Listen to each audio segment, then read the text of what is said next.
पिछले साल भी मैंने वही फंड रिकमेंड किया था जिसका नाम है मिराय एसेट का फैंग प्लस ईटीएफ। इसकी एनएवी अभी काफी गिरी हुई है और आप अगर अभी लेते हो तो मुझे ऐसा लगता है कि रीजनेबल प्राइस में मिल रहा है, ये ओवर प्राइस या ओवर हाइप अभी नहीं है। तो इसको लेने का अच्छा समय अगर आपकी रिस्क एपेटाइट अलाउ करती है, सिर्फ तभी।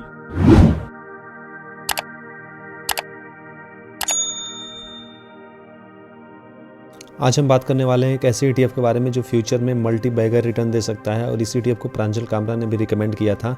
हम बात कर रहे हैं मैफैंग ETF के बारे में जो कि NYSE फैंग प्लस इंडेक्स का रेप्लिका है। NYSE फैंग प्लस यह एक US का इंडेक्स है।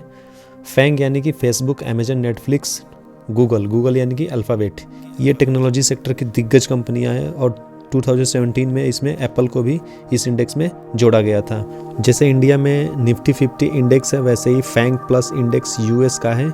निफ्टी 50 का जो ETF है उसका नाम है निफ्टी वीज, वैसे ही NYSE फैंग इंडेक्स का जो ETF है उसका नाम है मैफैंग ETF। ETF का मतलब होता है एक्सचेंज ट्रेडेड फंड। ETF की एक खास बात होती है, ETF म्यूचुअल फंड और स्टॉक दोनों में सिमिलर है। ऐसा इसलिए है कि ETF म्यूचुअल फंड की तरह है जहां पर फंड मैनेजर कई इन्वेस्टर से पैसे इकट्ठा करता है और उसको इक्विटी, डेट और गोल्ड जैसे इन्वेस्टमेंट ऑब्जेक्टिव में लगाता है। So in structure and management are similar to mutual fund. और सेम ETF को स्टॉक की तरफ बाई और सेल भी कर सकते हैं, यानी कि इससे ट्रेडिंग भी कर सकते हैं, बट ये म्यूचुअल फंड में पॉसिबल नहीं होता है। इसलिए ETF को स्टॉक और म्यूचुअल फंड में सिमिलर माना जाता है और साथ ही इसके पोर्टफोलियो में बदलाव होता रहता है ताकि ये बेंचमार्क इंडेक्स को अपने बीट कर सके।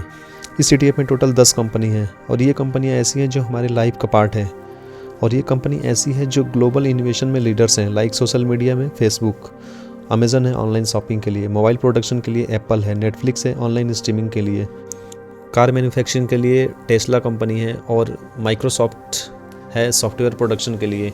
और इस ETF की सबसे बड़ी खास बात ये है कि ये कंपनी जो है वो मेगा ट्रेंड को फॉलो करती है, जो करंट में मेगा ट्रेंड चल रहा है उसको फॉलो करती है और लॉन्ग टर्म में भी ये अच्छा बिजनेस करने का पोटेंशियल रखती है। Like e-commerce, internet surfing, streaming, gaming, social media, cyber security और सॉफ्टवेयर जैसे भी कई तरह के मेगा ट्रेंड को फॉलो करती है।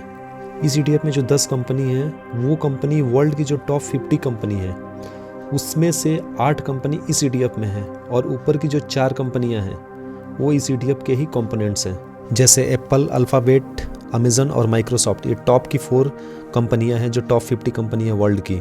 उसके बाद 7वें नंबर पे अलीबाबा है और 10वें नंबर पे मेटा है। ठीक है, उसके बाद टेस्ला, नेटफ्लिक्स है। तो चलिए देखते हैं इन कंपनीज का मार्केट कैप कितना है और इंडिया की जो कंपनी है उनसे एक बार इनका कंपैरिजन करके देखते हैं। तो जो एप्पल है उसका मार्केट कैप है $2.9 ट्रिलियन। उसके बाद जो माइक्रोसॉफ्ट है उसका मार्केट कैप है $2.3 ट्रिलियन। उसके बाद अल्फ़ाबेट है उसका 1.8 है, अमेजन का 1.7 है और टेस्ला का 1.1। ठीक है, मतलब इन 10 कंपनियों के अगर मार्केट कैप को प्लस कर दिया जाए करीब $11 ट्रिलियन होगा, जबकि भारत की GDP $5 ट्रिलियन है। इस इंडेक्स की जो कंपनी है उसका price to earning ratio India के निफ्टी 50 के जो कंपनी है उनके प्राइस टू अर्निंग रेशियो से काफ़ी कम है। फैंग इंडेक्स का जो average price to earning ratio है वो 30 या 50 के बीच में है। इंडिया की जो टॉप 10 कंपनी है उनका प्राइस टू अर्निंग रेशियो 40 से ऊपर है, बट अगर फैंग इंडेक्स में 2-3 कंपनियों को छोड़ दिया जाए तो उनका जो प्राइस टू अर्निंग रेशियो है वो 30 से भी नीचे है। तो अगर आपको भी ये मेगा ट्रेंड को कैप्चर करना है तो इस ETF को अपने पोर्टफोलियो में आप जगह दे सकते हैं। तो इस ETF की जो मैक्सिमम कंपनी है वो US की है और ये कंपनी जो अलीबाबा है वो चाइना की है। ठीक है, तो आपको भी अगर ये मेगा ट्रेंड को कैप्चर करना है तो आप इसको अपने पोर्टफोलियो में जगह दे सकते हैं। ठीक है, प्रेजेंट हो या पास्ट हो या फ्यूचर में भी कोई भी इन्वेशन होता है टेक्नोलॉजी सेक्टर में तो ये कंपनी आपको हमेशा फ्रंट पे मिलेंगी। तो चलिए बात करते हैं कि ये ETF कब लॉन्च हुआ था और इसका बेंचमार्क इंडेक्स कौन सा है। ये ETF जब से लॉन्च हुआ है तब से कितना % का रिटर्न दिया हुआ है, इसका एक्सपेंस रेशियो क्या है, इसका फंड साइज क्या है, तो पूरा कंपेरिजन करेंगे इस ETF का और इसके बेंचमार्क इंडेक्स का टोटल कंपेरिजन करेंगे कि दोनों ने कितना रिटर्न दिया हुआ है। NYSE फैंग प्लस इंडेक्स यही एक इंटरनेशनल फंड है और इसमें टोटल 10 कंपनीज़ हैं और इसमें 10 कंपनीज़ कौन कौन सी है वो मैं वीडियो में आपको आगे बताऊंगा। तो चलिए अभी बात कर लेते हैं कि ये ETF कब लॉन्च हुआ था। इसका लास्ट डेट है 6 मई 2021 और इसका बेंचमार्क इंडेक्स है NYSE फैंग प्लस इंडेक्स। ये US का एक इंडेक्स है। अभी बात कर लेते हैं कि इस ETF का जो एक्सपेंस रेशियो कितना है, वो है 0.71% का। ठीक है, और इसका जो फंड साइज है वो 1115 करोड़ रुपीज़ का है। इस ETF में जो एग्जिट लोड है वो है 0% का और जो इसका एसेट एलोकेशन है वो है इक्विटी में 99.98% का और अदर में 0.02% का। अगर एसेट एलोकेशन की बात की जाए कि इस ETF में कौन कौन से सेक्टर में इन्वेस्टमेंट होता है तो जो 50% इन्वेस्टमेंट है वो है टेक्नोलॉजी सेक्टर में, 30% कंज्यूमर सेक्टर में और 20% कम्युनिकेशन सेक्टर में होता है। जिस समय ये वीडियो मैं रिकॉर्ड कर रहा हूँ उस समय अगर मैं इसके रिटर्न की बात करूँ तो ये पिछले 1 साल में करीब 40% का नेगेटिव रिटर्न दिया है, 3 मंथ में 7% का और 1 मंथ में 3.25% का, और 5 दिन में, पिछले 5 दिन में इसने -4% का करीब रिटर्न दिया हुआ है। ये ETF तो अभी 1-1.5 साल पहले लॉन्च हुआ है, लेकिन हम इसके अगर बेंचमार्क इंडेक्स का रिटर्न कैलकुलेट करें तो ये 2014 में -2% का, 2015 में 36%, 2016 में 19%, 2017 में 49%, 2018 में 9%, 2019 में 43% और 2020 में इसने पैसा डबल कर दिया है, 108% का रिटर्न दिया है। 2021 में इसने 19% का रिटर्न दिया है। तो अभी हम देखते हैं कि जो मेन इंडेक्स है उनके जो एनुअली रिटर्न है वो कितने परसेंट का है। तो जो निफ्टी 50 है उसका एनुअली रिटर्न है 12.20% का, S&P 500 का 11.10% का, जो नैस्डैक है उसका है 15.21% का और जो NYSE फैंग इंडेक्स है उसका है 21.60%। ठीक है, तो यहाँ फैंग इंडेक्स का जो CAGR है वो सबसे ज़्यादा है 21.60% का। इसके अलावा हम जानते हैं कि हमारा रुपी से डॉलर के मुकाबले हमेशा वीक होता जा रहा है, तो ऐसे में हमें करेंसी डिप्रिसिएशन काफ़ी फ़ायदा मिलेगा। तो हम चार्ट में देख भी सकते हैं कि जो हमारा रुपीस है वो 3.34 डिप्रिसिएट हुआ है।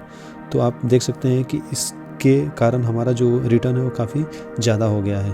तो इसके अलावा हम चार्ट में देख सकते हैं कि इंडियन इक्विटी मार्केट का जो कोरिलेशन अदर से काफ़ी वीक है, तो इन सब रीज़न की वजह से भी हम इंडियन स्टॉक मार्केट के अलावा और अदर मार्केट में भी इन्वेस्ट कर सकते हैं। इसके अलावा आप चार्ट में देख सकते हैं कि डिफरेंट टाइम में डिफरेंट जियोग्राफी परफॉर्म करती है। जैसे 2011 में USA ने 21% का रिटर्न दिया हुआ है, 2013 में 50% का, 2015 में 6% का। ठीक है, तो मैक्सिमम टाइम में जो USA ने है उसने टॉप परफॉर्म किया हुआ है। ठीक है, उसके अलावा जो 2017 में चाइना है, 2020 में भी चाइना है, तो मैक्सिमम USA और चाइना ने ही अच्छा परफॉर्म किया हुआ है। तो हम USA और चाइना में भी अगर चाहें तो इन्वेस्ट कर सकते हैं। मार्केट अप एंड डाउन के कारण इनका जो वेटेज है उनको कम या ज़्यादा किया जाता है और ये हर 3 महीने में किया जाता है। जैसे अभी देख सकते हैं कि जो NVIDIA कॉर्पोरेशन में जो इसका वेटेज है वो 13.2% का है, नेटफ्लिक्स का 13.1% का, माइक्रोसॉफ्ट का 10%, अलीबाबा का भी 10% का है, अल्फ़ाबेट का 10% है। ठीक है, तो ये अलग अलग कंपनियों का जो वेटेज है हमेशा चेंज होता रहता है और इसका जो पिछले 1 ईयर का रिटर्न है देख सकते हैं आप, मतलब काफ़ी निगेटिव रिटर्न है। तो ये कंपनियां अभी नीचे बिल्कुल गिरी हुई हैं, तो अभी हम इन्वेस्ट इसमें करेंगे तो हमारे को फ़ायदा होगा। अगर कोई पूछे कि वाई इन्वेस्ट इन मैफैंग ETF, तो इसका सबसे पहला रीज़न है इसमें जो 10 कंपनी है वो वर्ल्ड की सबसे बड़ी इनोवेशन और हाई ग्रोथ कंपनी है। सेकंड है इस ETF के अंदर जो कंपनियां हैं, ठीक है, वो कंपनियां फ्यूचर में जो भी टेक्नोलॉजी ट्रेंड होगा उस ट्रेंड को ये कंपनियां इजीली कैप्चर कर सकती हैं। तीसरा रीज़न है कि ये आपके पोर्टफोलियो में एक इंटरनेशनल फंड का एक्सपोजर देता है और ये ETF जो है कम से कम पैसे में मिल जाता है। ठीक है, मतलब 35-36 रुपये में आपको एक इंटरनेशनल फंड का एक्सपोजर मिल जाता है। अगर इसका चौथा रीज़न देखा जाए तो इसमें जो हमारे को INR डिप्रिसिएशन होता है उसका हमें बेनिफिट मिलेगा। पांचवा रीज़न है कि ये ETF है जो नैस्डैक 100 और निफ्टी 50 से अगर इसको लॉन्ग टर्म के लिए इसमें SIP किया जाए तो ये अच्छा रिटर्न दे सकता है। चलिए अभी मैं आपको चार्ट के ऊपर लेके चलता हूँ। ट्रेडिंग व्यू के एप्लीकेशन को ओपन करते हैं और वहाँ से चार्ट पर चलते हैं और देखते हैं कि ये ETF अपने हाई से कितना % डाउन है और इसमें मैंने कितना इन्वेस्टमेंट किया और मुझे कितना प्रॉफिट और लॉस हो रहा है। तो ये मैंने मैफैंग ETF के नाम से इसका जो वॉच लिस्ट बना रखा है और इसमें मैंने सबसे ऊपर जो NYSE फैंग इंडेक्स है US का उसको डाल रखा है। उसके बाद उसका जो फ्यूचर है वो 2nd नंबर पे उसका फ्यूचर है और 3rd नंबर पे जो ये है मैफैंग ETF है और इसके नीचे जो है वो कॉम्पोनेंट्स हैं। तो इसके ऊपर जो लिखा हुआ है 13.14, तो ये नेटफ्लिक्स में इसका वेटेज है। ठीक है, तो ये वेटेज के हिसाब से हमने इसके कॉम्पोनेंट्स को इसमें ऐड कर रखा है। ठीक है, तो अगर आप इसमें इन्वेस्टमेंट करना चाहते हैं तो आप इसके कंपोनेंट्स को भी साथ में देख सकते हैं। तो चलिए हम अभी NYSE फैंग इंडेक्स का जो इंडेक्स है उसका चार्ट हमने ओपन कर लिया है। तो जिस समय मैं ये वीडियो बना रहा हूँ उस समय ये जो इंडेक्स है अभी हमने मंथली कैंडल लगा रखा है इसमें और देखते हैं ये हाई से कितना % डाउन हुआ है। ठीक है, तो चलिए अभी हम स्केल से इसको मेज़र कर लेते हैं। तो ये हमने टॉप से बॉटम तक ले गए तो हम देख सकते हैं कि यहाँ पे करीब 50% के करीब ये डाउन हो चुका है। ठीक है, तो ये 50% करीब डाउन हो चुका है, यानी कि अच्छा मौका है इसमें इन्वेस्टमेंट के लिए। तो चलिए अभी जो मैफैंग ETF है उसका चार्ट ओपन करके देखते हैं कि वो अपने हाई से कितना % डाउन है। तो हमने ये मैफैंग ETF का जो चार्ट है उसको ओपन कर लिया है और मंथली कैंडल लगाया है और इसको देखते हैं हाई से कितना % डाउन हुआ है। तो सबसे टॉप से इसको मेज़र करेंगे तो ये करीब 50% से भी ऊपर ये डाउन हो चुका है अपने हाई से। तो ये एक अच्छा मौका है इस ETF में इन्वेस्टमेंट के लिए, ठीक है। और ये अभी 37-38 रुपये के करीब ये ETF मिल रहा है। तो इसकी जो 10 कंपनियां हैं वो सभी अपने हाई से काफ़ी नीचे गिर चुकी हैं। तो ये इन्वेस्टमेंट के लिए एक अच्छा मौका है। तो अगर हम चाहें तो इसमें इन्वेस्टमेंट कर सकते हैं। चलिए मैं अपना जीरोधा का एप्लीकेशन ओपन करके दिखाता हूँ कि मैंने इसमें कितना इन्वेस्टमेंट किया है और इसमें मेरे को कितना प्रॉफिट एंड लॉस चल रहा है। जीरोधा का एप्लीकेशन ओपन हो चुका है और मैंने मैफैंग ETF का 2250 क्वान्टिटी बाई किया हुआ है और इसमें करीब 87,000 लगा हुआ है और नो प्रॉफिट नो लॉस चल रहा है इसमें। मैं आपको दिखाता हूँ कि मैंने इसको अलग अलग टुकड़ों में बाई किया है। तो मैंने कितने रुपीज़ में कितना क्वांटिटी बाई किया हुआ है ये मैं आपको दिखा देता हूँ। तो मेरा पहला बाइंग था 8 तारीख को, जो कि 500 क्वांटिटी 39 रुपये 49 पैसे में। उसके बाद 1000 क्वांटिटी 39 रुपये 91 पैसे में। फिर 250 क्वांटिटी 37 रुपये 63 पैसे में। उसके बाद 500 क्वांटिटी मैंने 37 रुपये में बाई किया था। तो मैंने छोटे छोटे पार्ट में इसको बाई किया हुआ है। अगर आपको ये वीडियो अच्छा लगा है तो चैनल को सब्सक्राइब कर दीजिए और इस वीडियो को लाइक कर दीजिए। इस वीडियो में बस इतना ही। मिलते हैं एक नई वीडियो में।